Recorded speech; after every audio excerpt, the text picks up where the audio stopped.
Bien, pues buenas tardes, gracias por su asistencia. Y tengo que decirle que estas son las quintas jornadas que Izquierda Unida, la agrupación local de Izquierda Unida de Lorca, pues viene organizando en años sucesivos. Si bien creo que el año pasado, pues con el hecho de que tuvimos dos procesos electorales, creo que nos hicieron, pero la recuperamos en este año 2016, en esta primavera de 2016, calurosa, muy calurosa, por cierto. El propio Eduardo, al llegar a Murcia, ha dicho, pero bueno, esto es que ya es verano, ¿no? Porque iba a recogerlo a Murcia y la verdad es que el clima era, desde luego, muy solariego y caluroso. Bueno, pues quiero decir que la recuperamos en esta primavera, la recuperamos con brío, con ganas, con mucha fuerza, y por eso pues hemos querido que esté con nosotros Eduardo, al cual va a presentar a continuación el compañero José Antonio Fernández. Yo quería decirles simplemente que estas son las sextas jornadas y que el próximo jueves tendremos también otra conferencia en este mismo salón de actos y que será a cargo de Pedro Montes, que es un poco el que le ha ido dando continuidad por su presencia y también por la argumentación, el que le ha ido dando continuidad a estas jornadas en los años que hemos venido celebrándolas.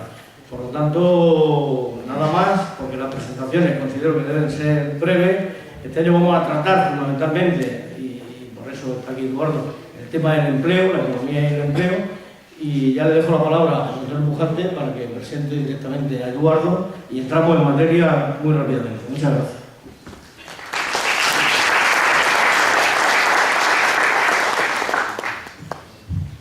Muchas gracias, Pepe.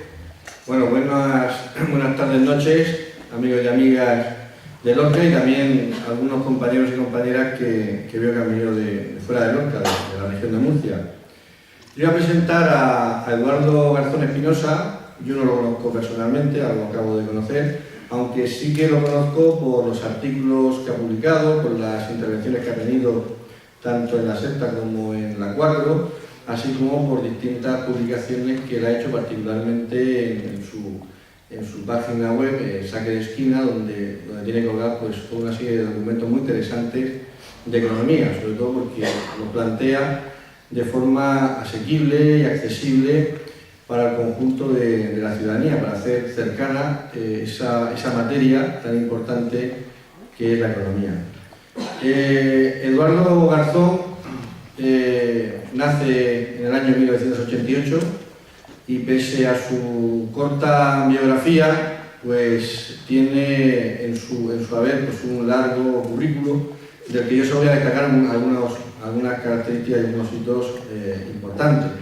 Actualmente pues, es doctorando en Economía en la Universidad Complutense de Madrid, con la tesis doctoral de especialización productiva y comportamiento exportador de la economía alemana, en el periodo 1999-2007. Es también máster de Economía Internacional y Desarrollo de la Universidad Complutense de Madrid. Ya me obtuvo con el trabajo que se presentó la calificación de 10, matrícula de honor. Él es licenciado en la Universidad de Málaga, licenciado en Economía y también licenciado en Administración y Dirección de Empresas en la misma universidad. Es premio extraordinario de bachillerato en Andalucía en el año 2006 y finalizó los estudios de bachillerato en la rama científico-técnica con la calificación de 10 de matrícula de honor. Es decir, estamos hablando de una persona que acumula, sin duda alguna, pues un currículum, sin duda alguna, muy importante. Yo lo que le he leído a él de economía, yo que soy profesor de filosofía, me dedico a la filosofía, la verdad es que está explicada con un sentido de la pedagogía y con un sentido didáctico pues muy interesante y que hace que sea fácilmente comprensible las ideas centrales que plantea. Actualmente es asesor del Gabinete de Economía, del área de Economía y Hacienda del Ayuntamiento de Madrid.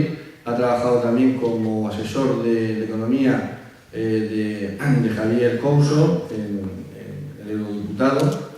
Y bueno, yo recomiendo que le hagáis un seguimiento a su web Saque de Esquina, donde pues, tiene colgados los documentos más importantes. Entre ellos, precisamente, el trabajo garantizado se puede descargar en PDF, un documento de 25 páginas. El trabajo garantizado, concretamente aplicación en entidades locales y autonómicas. Es una, como él refleja al comienzo de dicho documento, una idea que surge en los años 60 de un economista norteamericano, Hyman Minsky, de Chicago, que nada tiene que ver con la escuela de Chicago de los neoliberales, sino que es todo lo contrario, un keynesiano radical, que se centró fundamentalmente en la crisis financiera, pero que hizo una aportación interesante con el trabajo garantizado. Esto es lo que plantea, fundamentalmente lo que se plantea desde la izquierda, que frente a los nominalismos o a la guerra que se plantea mediática de nombres o de identidades, lo fundamental es ir a lo concreto, al famoso programa. Y ir a lo concreto es hacer propuestas concretas para resolver los problemas que tiene la gente.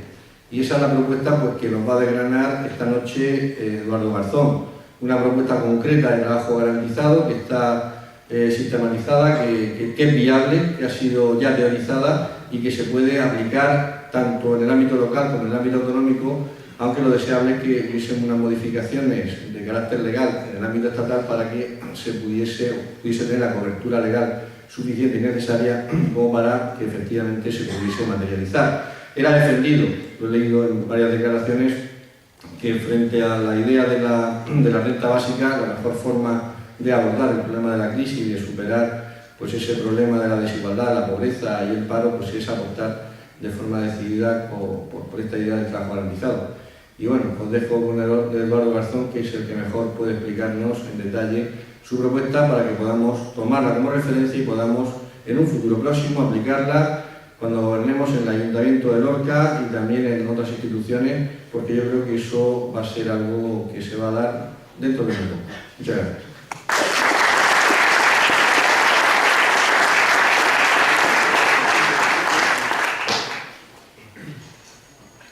Bueno, muchísimas gracias por la presentación y también muchísimas gracias a todos vosotros y vosotras por estar aquí. Muchísimas gracias también a la organización por organizar estas jornadas tan interesantes y doy la enhorabuena porque llevan ya varios años realizándose y además insisto en la pertinencia y necesidad de realizar este tipo de espacios para que podamos poner a debate una serie de cuestiones y que todos salgamos de aquí siempre con una idea mejor formada de cómo funciona el mundo. Y por supuesto de eso es de lo que se trata, ¿no? Cuando venimos aquí a tener un intercambio de ideas, y por eso mi idea es hacer una exposición que sea compleja, que sea completa, y que nos dé paso luego a tener un debate importante. Cuando se habla de trabajo garantizado, la gente siempre olvida ciertas cosas que yo tengo en un primer momento que dejar claras para además blindarme frente a ese debate del que yo os estoy hablando y que espero que podamos tener bien, ¿no? Porque al fin y al cabo hay que ver en qué situación económica internacional nos encontramos en la actualidad. Y es que no estamos hablando de una situación normal. Hay a veces que nos cuentan, sobre todo en la Facultad de Economía, que la economía funciona simplemente con una serie de ciclos. En unos momentos hay expansión económica y en otros momentos hay recesión económica.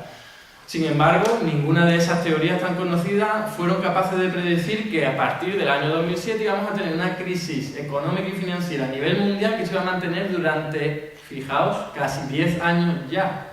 Y es que estamos hablando de un estancamiento mundial, no solo el de la economía española. Y fijaos las cosas tan extrañas que están ocurriendo hoy día a nivel internacional.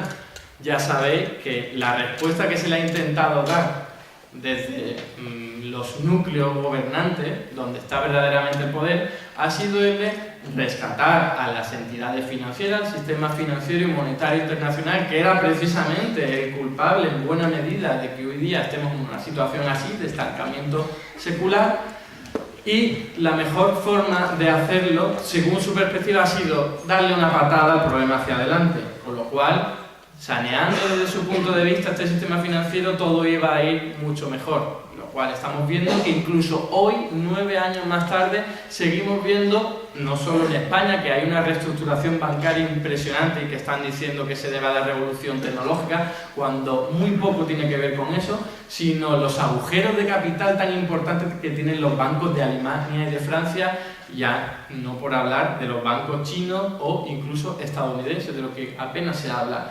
De todas formas, fijaos que la respuesta ha sido, venga, creamos dinero directamente desde los bancos centrales que tienen ese poder para dárselo a esta serie de instituciones financieras para ver si siguen llevando a cabo la misma actividad que están llevando antes, que era dar créditos a la pequeña empresa y además especular en el casino financiero, ¿no? Dice, oye, esto siempre ha funcionado y además es un mecanismo que viene muy bien porque hace de oro a determinadas élites financieras, así que mantengámoslo.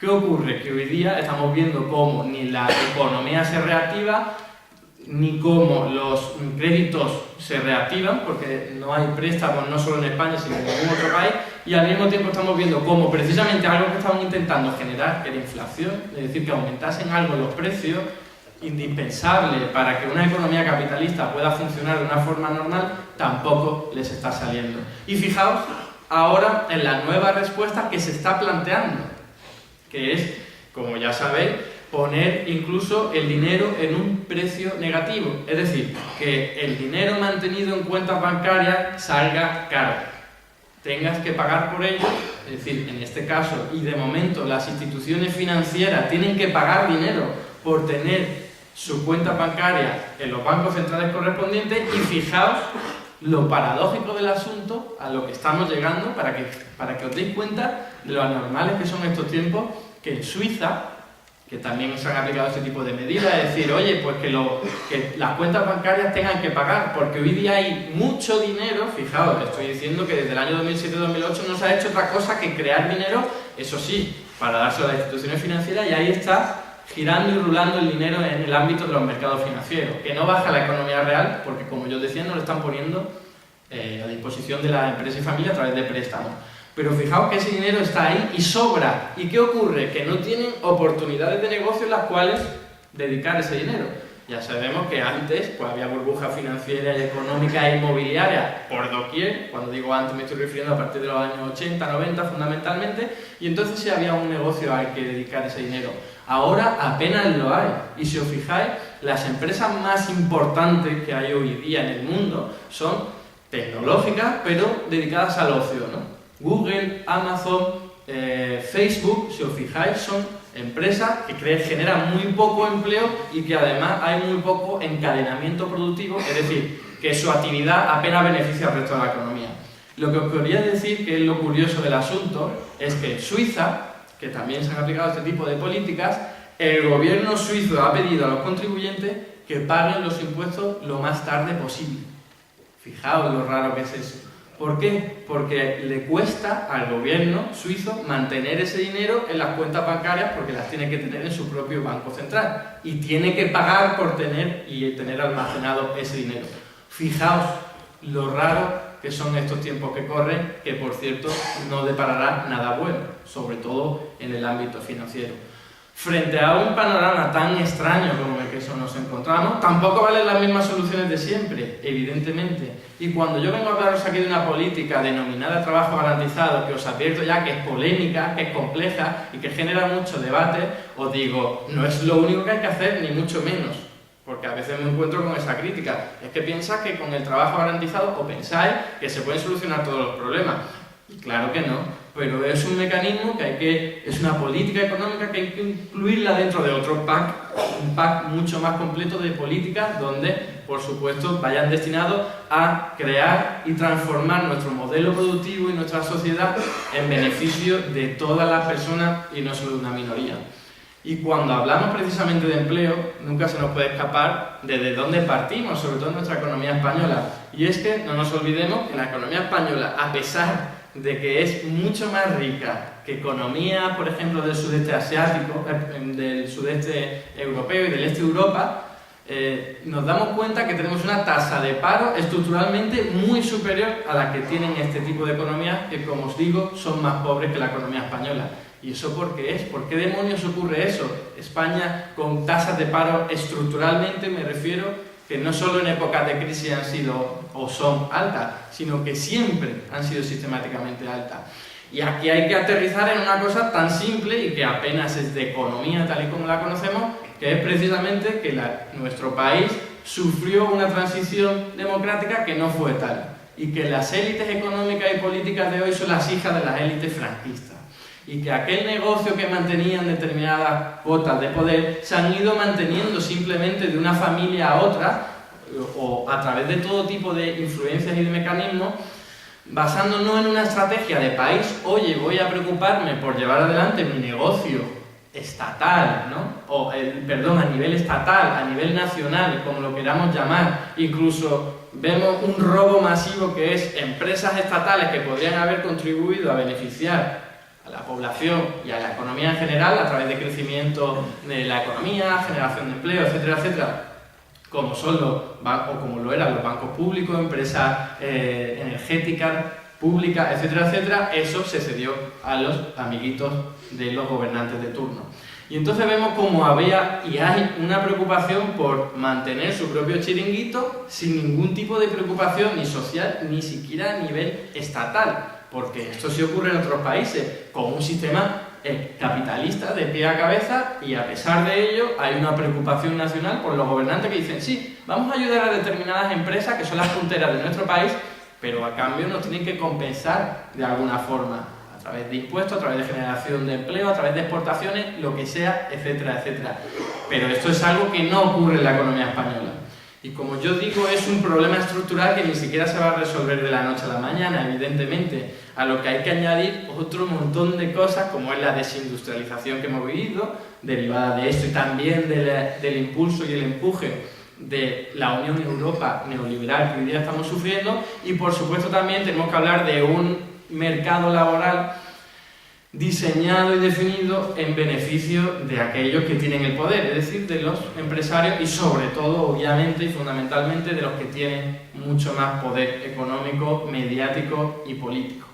En cualquier caso, como os digo, los problemas son muy profundos, son muy estructurales y no tienen solución fácil. Y con esto acabo mi introducción para, como os decía, blindarme frente a una serie de críticas que suelen aparecer, como el trabajo garantizado no soluciona todos los problemas. Y yo digo, pues claro que no, pero fijaos lo importante que es para ayudar o contribuir a solucionar este tipo de problemas. El trabajo garantizado, como bien se ha dicho en la presentación, es una propuesta de política económica que viene siendo teorizada de los años 60, 70, fundamentalmente por economistas estadounidenses o del mundo anglosajón, y que viene a ser definida de una forma muy sencilla. El trabajo garantizado consiste en que el Estado tiene la obligación de garantizar un puesto de trabajo en condiciones dignas y de carácter indefinido a toda aquella persona que quiera y pueda trabajar. Es decir, que en una sociedad en la que haya desempleo, cualquier persona que quiera y pueda trabajar porque no lo esté haciendo va a tener un derecho recogido incluso por el texto constitucional para que pueda ir siempre al Estado a decir: oye, yo tengo derecho a trabajar, y tú, como contraparte y representante de toda la sociedad, tienes que garantizarme este derecho.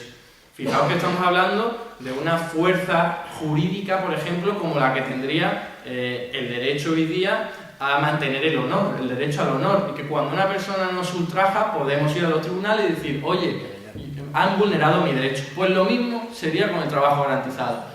Si en una economía tan rica, en una sociedad tan rica como la que hoy día tenemos en pleno siglo XXI, la sociedad no es capaz de garantizarme un puesto de trabajo, tenemos un problema, y por lo tanto hay que garantizar que eso sea además realizado por una vía jurídica y que el Estado tenga siempre la obligación de garantizar un puesto de trabajo a todo aquel que quiera y pueda trabajar, y, como digo, en condiciones dignas y de carácter indefinido, no esa basura de empleo a la que estamos desgraciadamente acostumbrados últimamente.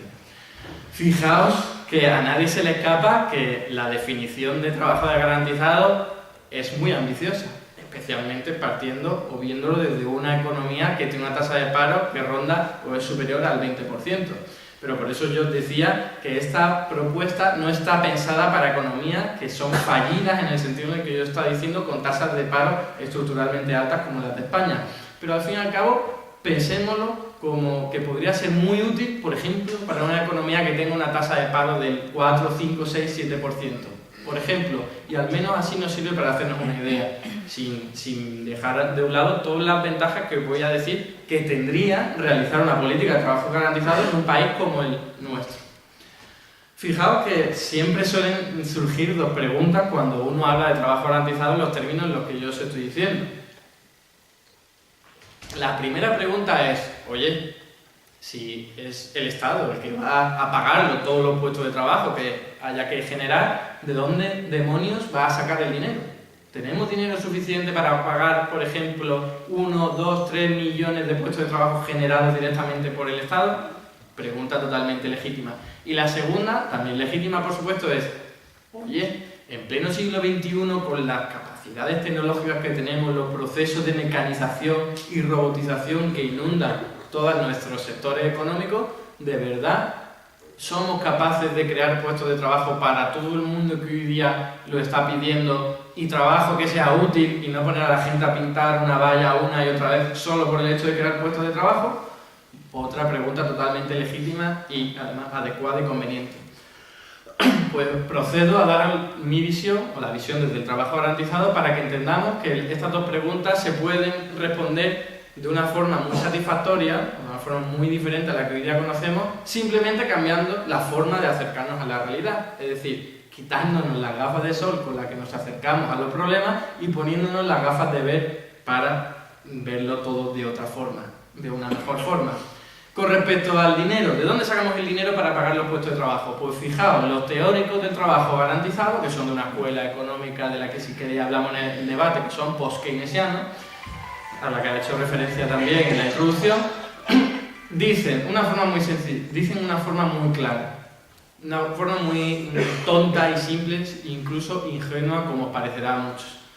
El dinero nunca va a ser un problema, porque el dinero es una invención del ser humano para facilitar las transacciones económicas que ocurren en sociedad. De hecho, lo importante para que tengamos vida sana y buena y vida digna y una economía sana y de hecho rica, no es la cantidad de dinero que tengamos, porque no vivimos mejor hoy en el siglo XXI que en el siglo X porque tengamos más dinero. Vivimos mejor porque tenemos mejor tecnología, porque tenemos mejores conocimientos, mejores máquinas, mejores herramientas y gente que quiere que puede trabajar y además ha captado y aprendido todos esos conocimientos. Y por supuesto que tenemos los recursos naturales y físicos necesarios para realizar todas las actividades que hoy permiten que vivamos tan bien. Eso es lo importante, pero no el dinero. No el dinero entendido como herramienta monetaria que nos sirve para realizar transacciones económicas. Y por eso los teóricos del trabajo garantizado dicen, no te preocupes por algo que se puede crear indefinidamente todo lo que quieras. Porque antiguamente eran monedas de oro y se creaba a disposición de las necesidades que hubiese, y hoy día son anotaciones electrónicas en cuentas bancarias. Porque el 27% de todo el dinero que existe hoy día no es físico, no son monedas y billetes, sino que son simplemente anotaciones electrónicas. Y el dinero hoy día se crea así, tecleando en un teclado informático. Y como yo os decía, desde el año 2007 se ha creado una cantidad de dinero impresionante por los bancos centrales que tienen la competencia de crear el dinero. Lo han creado así, pero se lo han dado a los bancos, por supuesto, no a las personas. Con la idea de que los bancos lo presten y se lleven su negocio por el camino, por supuesto.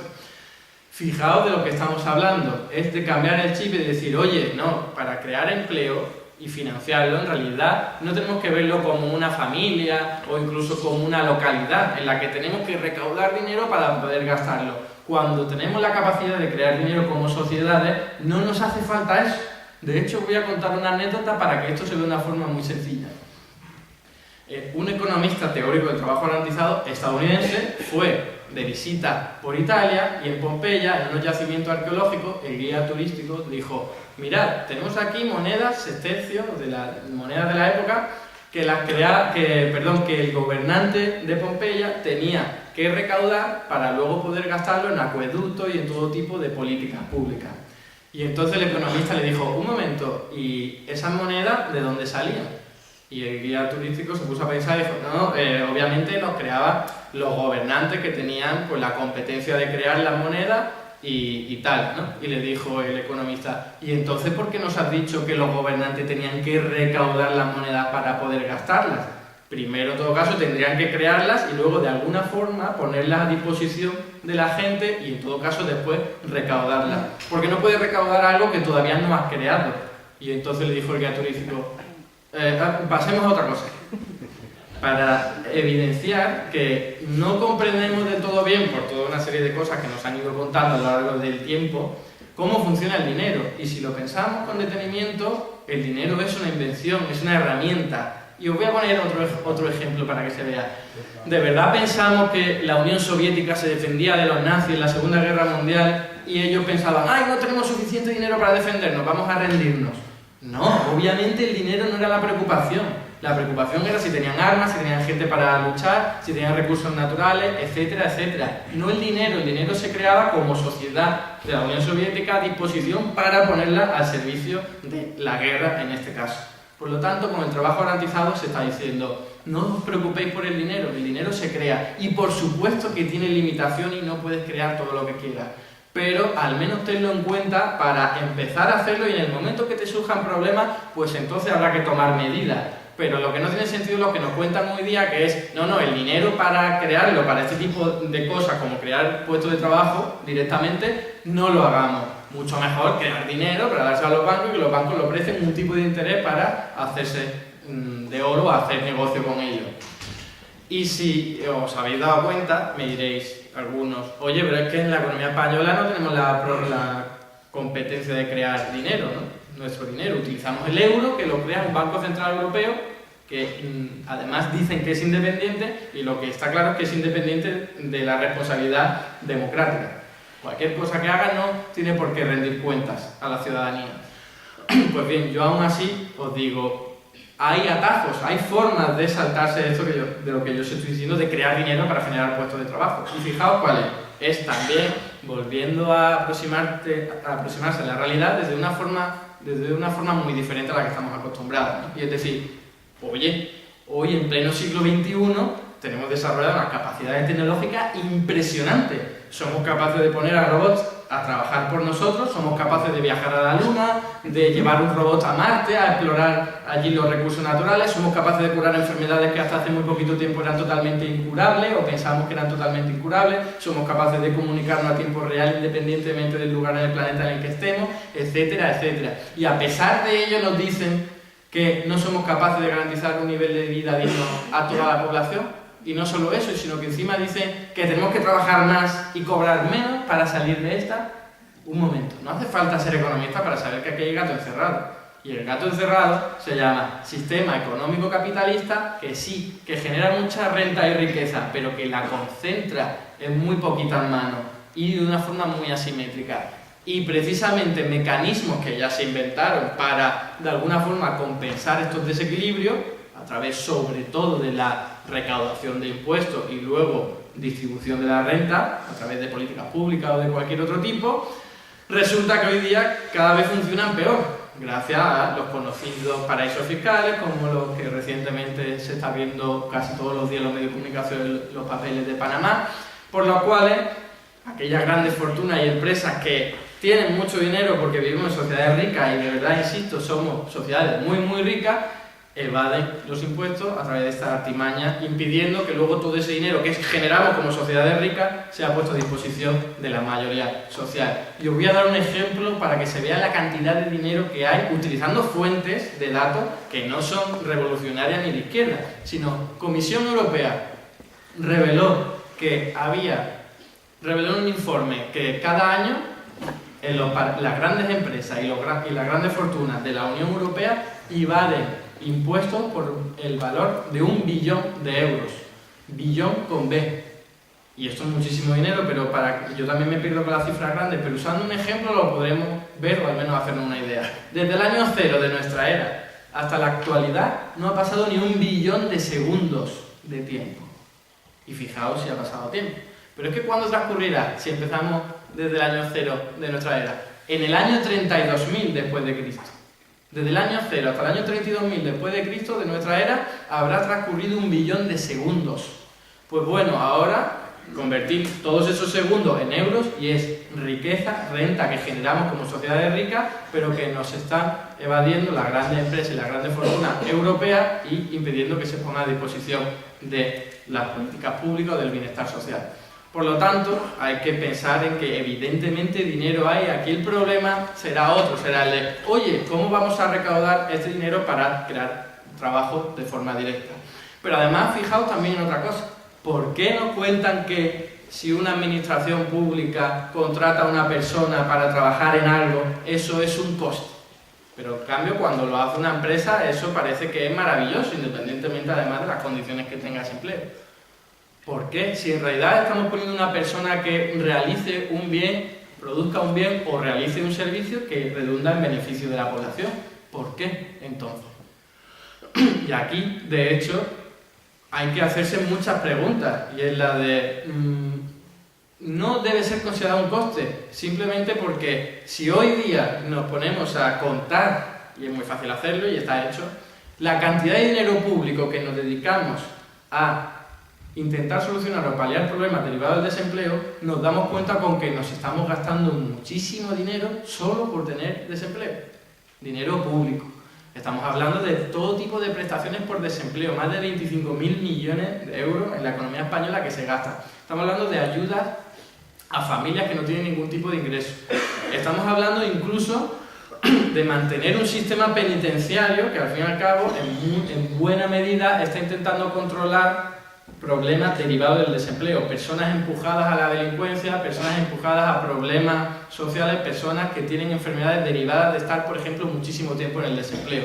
O todos podemos pensar en el sistema de fuerzas de la seguridad, etcétera, etcétera. Y hablamos de que todo ese dinero, incluyendo todo tipo de prestaciones que hoy día van orientadas a lo que yo estaba diciendo, de paliar este tipo de problemas, no las podríamos ahorrar si estuviésemos en una economía de pleno empleo, con armonía social, con armonía de todo tipo, para que no ocurrieran este tipo de actividades que luego hubiese que ir a curar. Es decir, prevenir antes que curar. Y fijaos que el trabajo, entonces, habría que identificarlo de otra forma, ¿no? Como, y estoy pasando ya a la segunda cuestión, ¿no? La primera, como yo decía, era ¿de dónde sacamos el dinero? Bueno, pues por un lado, oye, no te preocupes por el dinero, que no es eso lo verdaderamente importante, sino la tecnología, los recursos, los conocimientos, etcétera, etcétera. Y por otro lado, oye, que dinero de hecho ya he creado mucho, lo que aquí el problema será que no estamos recaudando lo suficiente para poder aplicar políticas como el trabajo garantizado o cualquier otro tipo de políticas. Y la segunda pregunta de, oye, ¿de verdad tenemos la capacidad de crear puestos de trabajo útiles o vamos a poner a la gente a hacer cualquier cosa con tal de que esté trabajando? Bueno, pues de nuevo hay que cambiarse las gafas con las que estamos acostumbrando a ver la realidad y decir, oye, ¿qué es trabajo? Porque que hoy día no haya empleo no quiere decir que no haya trabajo. De hecho, hoy día hay muchísimo trabajo que se está realizando de forma voluntaria y también en el ámbito de los cuidados y fundamentalmente por mujeres que están realizando una labor social impresionante, pero que como no se remunera, no se considera trabajo o empleo. Pero es trabajo. Es decir, da utilidad. Si nosotros reconceptualizamos trabajo, el concepto de trabajo, y decimos, oye, que es que trabajo no es solo producir una botella de agua y venderla y obtener un beneficio y entonces pagar al trabajador que ha hecho esto, está trabajando, sino que trabajo es todo aquel esfuerzo físico, intelectual que redunde en beneficio económico, social, ecológico, cultural, de entretenimiento, etcétera, etcétera, de toda nuestra sociedad. Y por lo tanto, esto será trabajo, pero también será trabajo cuando una madre cuida a su hijo, o cuando una persona cuida a un anciano que lo necesita, o cuando una persona cuida al medio ambiente para permitir un espacio de vida que no solo nos sirva a nosotros, sino a las generaciones venideras. Eso es también trabajo, porque da utilidad a todos nosotros. Y por lo tanto, y que se realiza hoy día, como yo decía, de forma invisible, no se remunera, parece que no es trabajo, con el trabajo garantizado se intenta que eso se remunere, se visibilice, se dignifique y además que se reparta de forma solidaria entre hombres y mujeres. Porque trabajo hoy día hay mucho y lo que hay que hacer es sacarlo a la luz y dando la posibilidad de crear muchísimos puestos de trabajo. Pero es que por otro lado tenemos que hay actividades y trabajo que hoy día no se está realizando a pesar de lo necesario e indispensable que es para que podamos vivir bien. Y estoy hablando de todo tipo de trabajo, por ejemplo, en educación, en sanidad, cuidado de personas enfermas, servicios de psicología, cuidado a niños, cuidado a ancianos, cuidado a personas dependientes. Hablamos incluso de cuidado del medio ambiente, cuidado de la fauna, de la flora, reparación de productos, reutilización de materiales, servicio de reciclaje, rehabilitación de edificios para que sean más eficientes energéticamente. hablamos de espacios, de cuidado de los espacios verdes, hablamos incluso también de cuidado de los espacios urbanos. Sabemos, y aquí mejor que nadie, que hay necesidades en nuestro entorno urbano para que podamos vivir bien, porque además hay espacios en los cuales edificios, hay personas que no pueden acceder porque no tienen los suficientes mecanismos de accesibilidad, y al mismo tiempo sabemos que hay también fachadas que se caen, pavimentos totalmente levantados que producen caídas, etcétera, etcétera. Y todo eso, insisto, da utilidad. Y por último, de todo este tipo de actividades, está una cosa, o una serie de cosas que a veces parece que no son economía, tal y como nos lo cuentan, y es servicios recreativos, culturales, de ocio, de formación, de educación personal, etcétera, etcétera. Porque no lo olvidemos nunca, no solo somos animales que necesitamos comer y protegernos de las inclemencias del tiempo, sino que somos seres humanos sociales que queremos ser felices y sonreír y divertirnos y desarrollarnos socialmente y personalmente. Y para eso necesitamos realizar trabajos y establecer servicios que redunden en este tipo de beneficios. Y por favor no me digáis, con 5 millones de personas prácticamente queriendo y pudiendo trabajar y que tienen las habilidades y conocimientos para ello, ¿cómo es que no están realizando trabajos que redunden en beneficio de nuestra población, de nuestra sociedad? Porque había innumerables actividades que se podrían realizar. Y os doy 2 ejemplos muy rápidos para pasar a hablar de las virtudes del trabajo garantizado, que es la parte final de mi exposición. Según la encuesta nacional, la encuesta del tiempo del Instituto Nacional de Estadística, sabemos que se realizan en cuidado a niños en un año la cantidad de horas equivalente a la generación de 1,5 millones de puestos de trabajo. Cuidado a niños, por sobre todo madres en sus casas, que obviamente no es remunerado. Muchísimo trabajo que se realiza, pero que es invisibilizado y, como yo digo, no remunerado. Esto no quiere decir que hubiese que remunerarlo, etcétera, etcétera, pero sí nos da una idea de la cantidad de trabajo voluntario y no remunerado que hay en los hogares. Y otro estudio, uno de ámbito ecológico, que dice que la riqueza que tiene nuestra península en bosques, en arboledas, en paisajes naturales, etcétera, etcétera, daría para mantenimiento de estos espacios verdes para la generación de 1 millón casi de puestos de trabajo a jornada completa. Es decir, hay muchísimo trabajo por realizar, y con estos 2 estudios intento ilustrarlo, que redunda en beneficio de todos y todas. Y ahora fijaos las 2 ventajas más importantes del trabajo garantizado. La primera es que, aunque sea el Estado el encargado de financiar los puestos de trabajo, como ente administrativo más potente, capacidad centralizadora en cuanto a recursos para luego poder distribuirlos, van a ser las localidades, la sociedad civil, organizada ya a título individual o a título colectivo, quienes decidan qué actividades se van a realizar. Porque nadie mejor que los vecinos y vecinas de cada localidad para saber cuáles son las necesidades que hay que atender de forma prioritaria. De forma que, insisto, aunque fuese el Estado quien financiaría los puestos de trabajo, en realidad la decisión sería de esta forma. Cualquier persona, con una asociación o a título individual, podría ir al espacio de decisión, por ejemplo al Ayuntamiento de Lorca, a decir: oye, pues yo creo que hay necesidades en escuelas infantiles, necesitamos más, o yo creo que necesitamos cuidar mucho mejor los barrios determinados que todavía no están suficientemente rehabilitados, o etcétera, etcétera. Y a partir de las necesidades de la gente desde abajo, se van diseñando los puestos de trabajo para que la gente que quiera y pueda, y que tenga los conocimientos necesarios, y si no los tiene, se les forma, puedan acogerse a este tipo de actividades. De forma que, fijaos que es lo contrario de lo que hoy día ocurre, ¿no? Que es, pues bueno, parece que haya desempleados es culpa de los desempleados que no se han formado suficiente, que no se van de su casa a no sé qué localidad o región a trabajar, o que no están dispuestos a recibir una remuneración lo suficientemente baja, ¿no? Y entonces, pues, por ejemplo, se dice: vamos a formar a estos parados y luego los empujamos al mercado laboral porque así van a encontrar trabajo. Y en realidad lo que están haciendo es formar a parados para que sigan siendo parados, eso sí, muy formados, pero seguirán siendo parados, porque los empujan a un mercado laboral donde no hay empleo, donde no hay puestos de trabajo a los que acogerse. Por lo tanto, el trabajo garantizado le da la vuelta y dice: oye, primero vamos a crear los puestos de trabajo que hemos identificado que son necesarios para que todos y todas podamos vivir mejor, y si hace falta le damos formación. Pero esta historia de darle formación y empujarlo al vacío no tiene sentido. Y fijaos en otra segunda ventaja, muy importante también, y es: el trabajo garantizado no solo sirve para crear puestos de trabajo, sino que sirve también para combatir la precarización laboral que existe sobre todo en el segmento inferior del mercado de trabajo. Es decir, imaginaos por un momento en que llegamos a un trabajo garantizado, es decir, todo el mundo tiene siempre la posibilidad de trabajar en un puesto de trabajo en condiciones en las que os voy a comentar ahora, siempre que quiera, y entonces, si establecemos unas condiciones, por ejemplo, de 1.000 euros mensuales, 35 horas semanales y unas condiciones de condiciones de trabajo relativamente dignas, tenemos que siempre que exista esa posibilidad, ¿qué ocurrirá con el trabajador que esté en el sector privado trabajando en unas condiciones inferiores a las que garantiza el sector público? Pues que esa persona iría a su empleador y le diría, oye, o me mejora las condiciones, al menos hasta lo que me ofrece el trabajo garantizado, o me voy al trabajo garantizado, porque siempre tengo la posibilidad de tener ese puesto de trabajo. De forma que el empleador, si quiere que se realice la actividad correspondiente, no le va a quedar más remedio que mejorar las condiciones de trabajo. Y como digo, no son solo salariales, sino también de comodidad, de tiempo, etcétera, etcétera. En ese sentido, fijaos que le da poder de negociación a los trabajadores para que puedan ir a los empresarios y decirle, oye, mejórame las condiciones.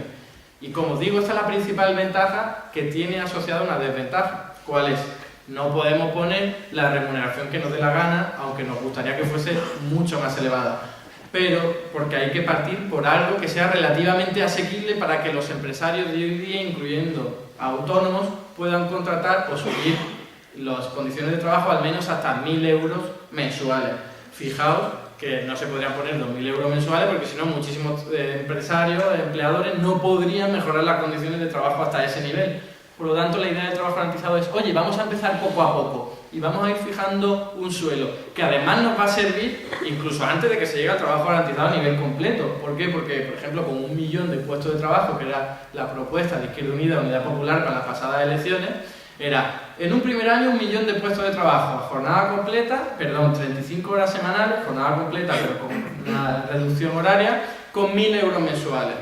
Por lo tanto, lo que estamos haciendo es quitarnos de golpe a 1 millón de personas que están en el paro, que son las que están empujando a la baja las condiciones laborales a la hora de contratar, porque la gente que está trabajando va a preferir reducir su salario con tal de que no sea despedido, y entonces esa presión es la que está empujando los salarios a la baja. Entonces, fijaos en que el trabajo garantizado permitiría también realizar este tipo de actuaciones. Es decir, mejorar las condiciones laborales, aunque fuera de forma humilde, de forma progresiva, en el mercado laboral, sobre todo en el extremo inferior. Y para terminar, hablemos de dinero. No solo teniendo en cuenta lo que yo comentaba al principio de, oye, es que generando puestos de trabajo te estás gastando dinero, pero al mismo tiempo estás dejando de gastar dinero por otro lado. Por lo que os comentaba de las prestaciones por desempleo, de ayudas a familia, etcétera, etcétera, ¿no? Realizando ese tipo de cálculos que están hechos, en ninguno de ellos, para cualquiera de las economías que se ha realizado, ningún trabajo garantizado a nivel universal, es decir, para todo el mundo, cuesta más de un 4% del PIB. Como yo decía, el cálculo neto, contando lo que te gastan más menos lo que te ahorran. De forma que, ¿cuánto es un 4% sobre el PIB? Pues bueno, para que os hagáis una idea, de forma oficial nos hemos gastado ya en rescatar a la banca 7 puntos porcentuales del PIB. De forma oficial, de forma extraoficial, ni os lo podéis imaginar. Pero es que además tenemos que los técnicos de Hacienda dicen que seríamos capaces de recaudar, si realizásemos una serie de medidas fiscales, la cantidad de 6,3 puntos por ciento del PIB cada año en la economía española. Y otro dato mucho más potente, según Eurostat, recaudamos 9 puntos porcentuales del PIB menos que la media europea. La media, si nos comparamos con Dinamarca o con otros países, llega hasta 15 puntos porcentuales. Y dar trabajo a todo el mundo en términos económicos, estrictamente en su lenguaje, pues sería menos de un 4% del PIB. Por lo que yo os estoy diciendo de te estás gastando dinero, pero te estás ahorrando mucho por otro lado. Y además, generando empleo, lo que estás consiguiendo es reactivar la actividad económica. ¿Por qué? Porque hoy día vas a las encuestas que hay realizadas para todas las empresas y autónomos, incluso grandes empresas, y el primer problema que identifican los empresarios es siempre el mismo, y además de una forma muy separada del resto de problemas. No tienen suficientes clientes. De forma que si tú lo que estás haciendo es, por ejemplo, 1 millón de puestos de trabajo garantizados que van a recibir la remuneración por ello, vas a permitir que aumente la capacidad adquisitiva, que vayan a las tiendas de barrio, a los comercios, a las empresas a comprar, los vendedores van a ver aumentada la demanda y se van a ver incluso obligados a contratar a nuevo personal para satisfacer esa nueva clientela. De forma que solo con el trabajo garantizado de 1 millón de puestos de trabajo generas también puestos de trabajo en el sector privado. Y según nuestra estimación muy modesta, para que no nos puedan criticar, sería entre 200.000 y 300.000 puestos de trabajo en el sector privado solo con el impulso en un año de 1 millón de puestos de trabajo garantizados. Es decir, estamos hablando de cantidades perfectamente asumibles incluso en términos económicos. Y además yo lo podría decir de otra forma, joder, incluso en el caso hipotético que no pudiésemos recaudar dinero enseguida para poner 1 millón de trabajadores a funcionar, pues lo que haríamos, ¿por qué no endeudarnos? ¿Por qué no esa palabra tan maldita? Si nos hemos endeudado hasta las cejas para rescatar a la banca, ¿por qué no hacerlo para crear puestos de trabajo directamente que van a reactivar la economía y van a permitir que al final se acabe pagando la deuda? En cualquier caso, finalizo diciendo, el trabajo garantizado es una medida de política económica que, insisto, no sería lo único que hay que hacer y sobre todo, y es algo que no he dicho al principio, necesario que vaya aparejado a la creación de puestos de trabajo garantizados el reparto del tiempo. No solo el reparto del tiempo de trabajo voluntario, invisible, como yo os estaba diciendo, que ocurriría con un trabajo garantizado, sino también el empleo hoy día oficial, con reducciones de jornada para que el trabajo que hoy día existe se pueda repartir. Fijaos que esto ya solo combatiendo las horas extraordinarias que se producen cada semana, 8 millones de horas extraordinarias no pagadas a la semana en nuestra economía. Estamos hablando de unas cantidades de explotación laboral impresionantes, que si lo limitases con voluntad política, etcétera, etcétera, acabaría generando muchísimos puestos de trabajo, en torno a 100.000 puestos de trabajo. En cualquier caso, como venía diciendo, es una propuesta compleja, completa también, y además polémica, ¿no? En el sentido en el que no solo genera resquemor en la derecha, obviamente, estamos fortaleciendo lo público, sino incluso en la izquierda, ¿no? Por parte, como ya se decía en la introducción, de personas que preferirían, en vez de crear puestos de trabajo de esta forma, que les parece totalmente necesario, de priorizarlo hacia políticas de renta para darle directamente una asignación monetaria a todo el mundo o a una buena parte de ella, de lo que lo necesite, porque consideran que es mucho más rápido, porque consideran que da mucha mayor libertad para poder trabajar luego lo que quiera o hacer con tu tiempo lo que quiera, etcétera, etcétera, ¿no? Que es un debate que también podríamos tener, ¿no? Y por último, deciros eso, que para mí la principal ventaja del trabajo garantizado es que mata 2 pájaros de un tiro. No solo estás dando una asignación monetaria a una persona porque va a estar trabajando, sino que estás permitiendo que al mismo tiempo se realice como persona, aprenda nuevos conocimientos, se sienta útil en la sociedad, se socialice, conozca gente, pueda luego incluso poner en marcha las capacidades y habilidades aprendidas en su propio negocio, en su propia cooperativa, en su propia asociación, etcétera, etcétera. Y por otro lado, también muy importante, que se generan bienes y servicios útiles para la comunidad, de forma que redunda en beneficio de todo el mundo y estamos matando, como digo, 2 pájaros de un tiro, ¿no? Por lo tanto, creo que el trabajo garantizado es una política, como decía, no es lo único que habría que hacer, pero sí algo muy importante y que espero que en algún momento, igual que llegar a la alcaldía de Lorca, se pueda conseguir. Y nada más, muchísimas gracias.